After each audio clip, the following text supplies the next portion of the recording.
¿Sabías que Argentina fue, hace casi un siglo, uno de los pocos países iberoamericanos capaces de diseñar y fabricar su propio carro de combate? Imagina una nación en plena transformación, enfrentando desafíos tecnológicos, diplomáticos y políticos, y dando vida al Nahuel, un coloso blindado fabricado íntegramente en Buenos Aires. Quédate, porque lo que estás a punto de ver no es solo historia militar, es la radiografía de un orgullo nacional poco contado.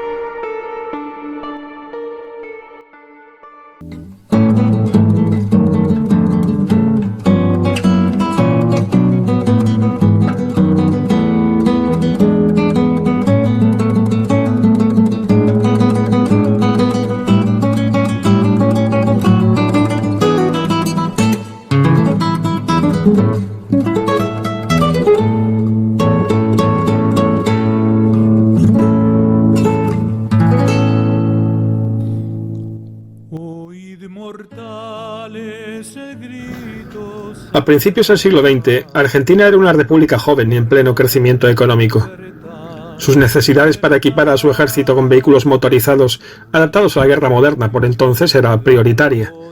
Al carecer de experiencia en el campo de los sistemas de armas blindadas, los argentinos avanzaron por etapas, hasta que por fin diseñaron su propio carro de combate mediano. Un logro del que no pudieron presumir muchos países iberoamericanos.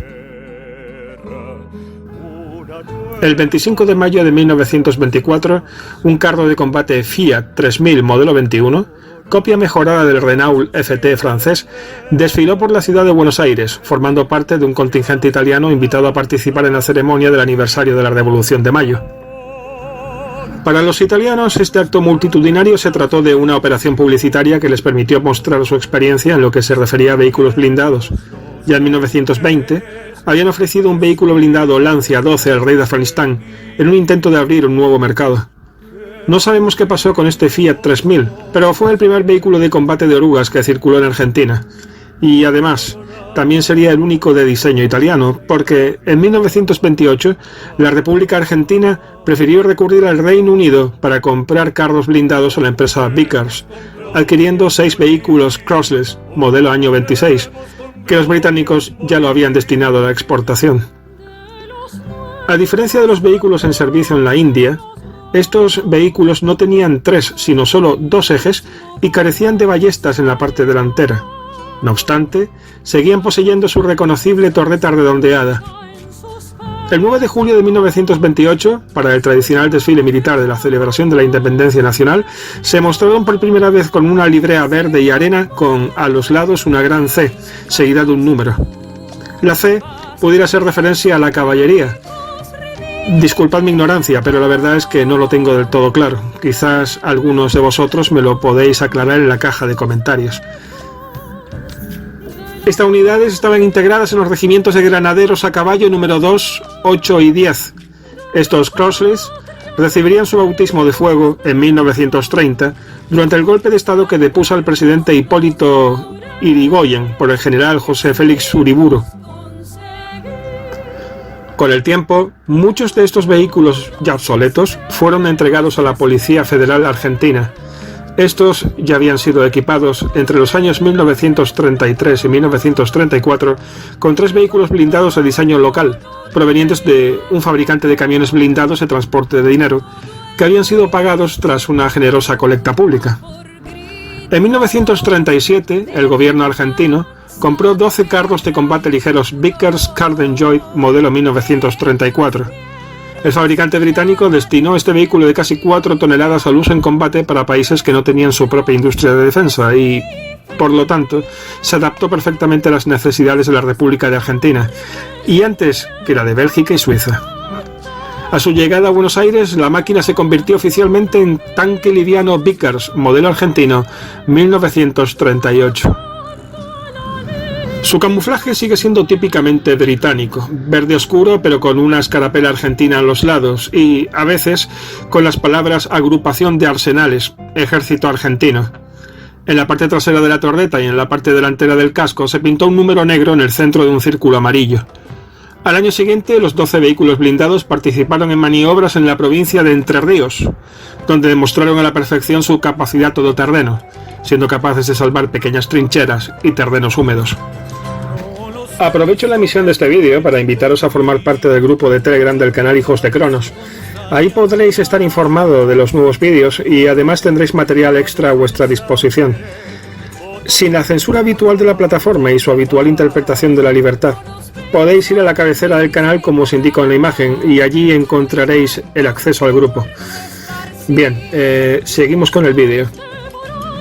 Además, en 1938 el ejército adquirió 12 camiones 6x6 Amazon del fabricante británico Thornycroft para convertirlos en tractores de artillería. El principal interés de este singular equipo residía en las orugas, que podían disponerse en las dos ruedas traseras de la máquina, transformándose de esta guisa en una semioruga. Al año siguiente, Buenos Aires volvió a hacer una compra de tractores de artillería Thornycroft, pero esta vez de diseño nacional. Aquí ya hablamos del camión de Haftasha, fábrica hispano-argentina de automóviles, produciéndose en una fábrica de la capital hasta el año 1942. Sin embargo, al mismo tiempo, el vecino peruano adquirió de Checoslovaquia 24 carros de combate mucho mejores que los Vickers argentinos.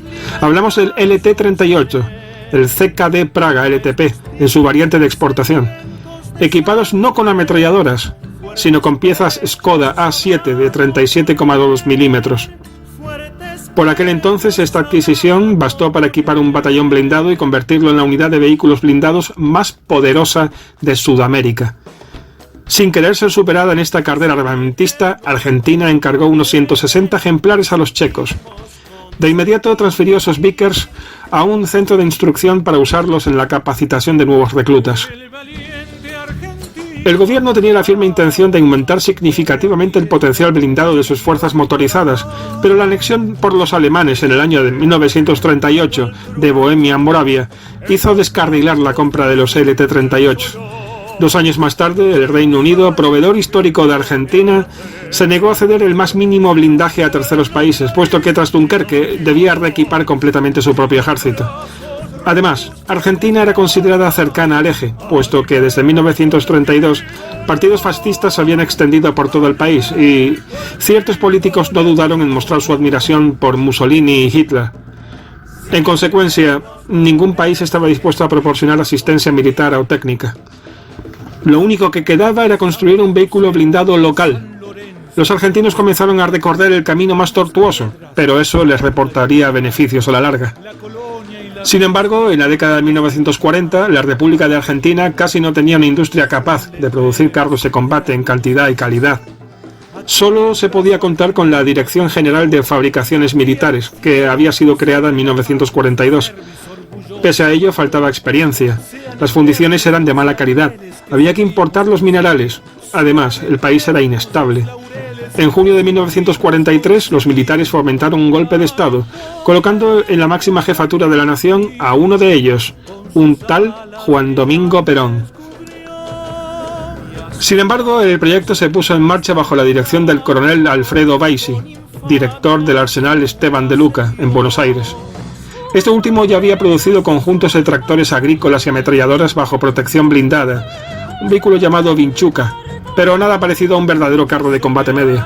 Sin embargo, producir un modelo de madera de tamaño real y luego un prototipo solo llevó 45 días. Fue necesario mucho trabajo previo para coordinar a las 80 organizaciones militares y empresas privadas que colaboraron en el proyecto. El Ejército del Aire proporcionó el motor, la Armada el blindaje y el sistema de comunicaciones, otras instituciones. Y todo así, hasta poder terminar con todo lo necesario para materializar el tan deseado carro de combate. Este primer vehículo de diseño nacional toma el nombre de Nahuel, que significa tigre en mapuche. En el año 1943 salieron de las líneas de montaje 16 carros de combate. En el continente sudamericano, tradicionalmente más comprador que diseñador de carros de combate, este vehículo blindado causó una fuerte impresión, prueba de las capacidades industriales de la República de Argentina.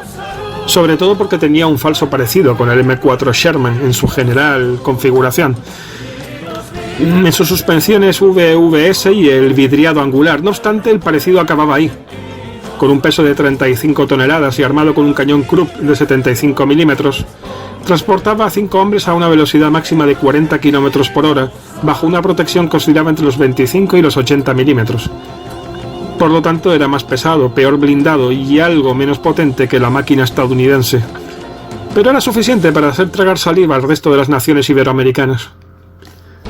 Argentina, sin embargo, no produjo otros ingenios mecánicos. De hecho, los aliados intentaron deshacerse de cientos de vehículos blindados diferentes a muy bajo precio, ya que no les servía de nada tras el fin de la guerra en Europa. En esas circunstancias resultaba mucho más económico utilizar equipos probados de estos stocks que diseñar máquinas de menor calidad y encima más caras. Entre 1946 y 1950, Argentina firmó importantes contratos con el Reino Unido, al que compró 250 Universal Carrier, M7P, semiorugas M3, LVT y alrededor de unos 400 carros de combate Sherman de muy diversos modelos. Por lo tanto, la industria armamentista nacional vivió la época de un único modelo, sin ni siquiera producir una gama completa de vehículos, como originalmente planeó Baisi.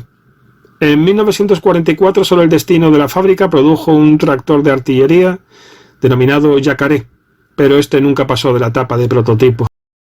Y hasta aquí este vídeo. Espero que os haya gustado. Nos veremos en el siguiente trabajo de la serie Blindorama el viernes que viene. En esta ocasión hablaremos sobre la historia del equipo acorazado chino, sin duda un tema poco tratado.